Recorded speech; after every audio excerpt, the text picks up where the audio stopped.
নমস্কার বন্ধুরা, আপনারা জানেন যে আজকে চিন্ময় কৃষ্ণ দাস ব্রহ্মচারীর জামিন শুনানির বিষয়ে হাইকোর্টে, যদিও কজ লিস্টে আপনারা জানেন যে আমাদের সিরিয়াল অনেক পিছানো ছিল, তো আমাদের সিনিয়র আইনজীবীরা সবাই মিলে সিদ্ধান্ত নিয়েছিলেন যে আজকে মেনশন করা হবে।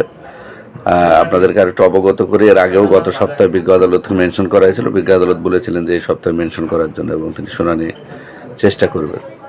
তো আজকেও সেই ধারাবাহিকতায় আমাদের অনেক সিনিয়ররা সেখানে উপস্থিত ছিলেন এবং মেনশন করেছিলেন, কিন্তু বিজ্ঞ আদালত বলেছেন যে যেহেতু এটা সেন্সিটিভ মামলা, সেই ক্ষেত্রে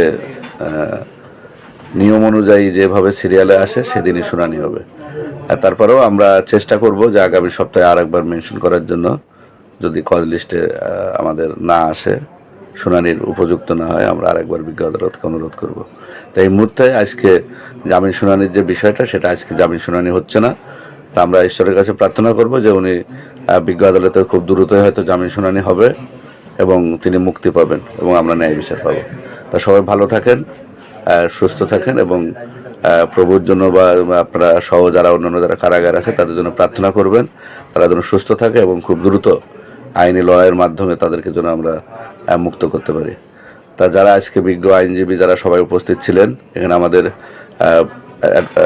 অ্যাডভোকেট দীপঙ্কর দা ছিলেন, হিন্দু বৌদ্ধ খ্রিস্টান ঐক্য পরিষদের আপনার জানা সাংগঠনিক সম্পাদক, বিভাস স্যার ছিলেন, প্রবীর হালদার কাকু ছিলেন, অপূর্ব দা ছিলেন, দীপ্তিশ দা ছিলেন, আমাদের হিন্দল দা ছিলেন, মিন্টু দা ছিলেন, আরও অনেকে লয়ার এখানে ছিলেন, প্রায় 20-30 জন, অনুপ দা ছিলেন। তা সবাইকে ধন্যবাদ জানাচ্ছি। সবাই ভালো থাকেন। আশা করি আগামী দিনে আবার শুনানিতে সবাই উপস্থিত থাকবেন। আজকে জাস্ট মেনশনের জন্য সবাই উপস্থিত ছিলেন। শুনানি হলে হয়তো বা আরও প্রায় 50-100 জন লয়ার সেখানে উপস্থিত শুনানিতে অংশগ্রহণ করতো। আমরা যেহেতু শুনানির অনুমতি পাওয়া যায় নাই, এই মেসেজটা আপনাদেরকে জানানোর জন্য। তো সবাই ভালো থাকবেন। আগামী দিনে আবার কবে শুনানি হবে সে বিষয়টা আমরা আপনাদেরকে আপডেট জানাবো।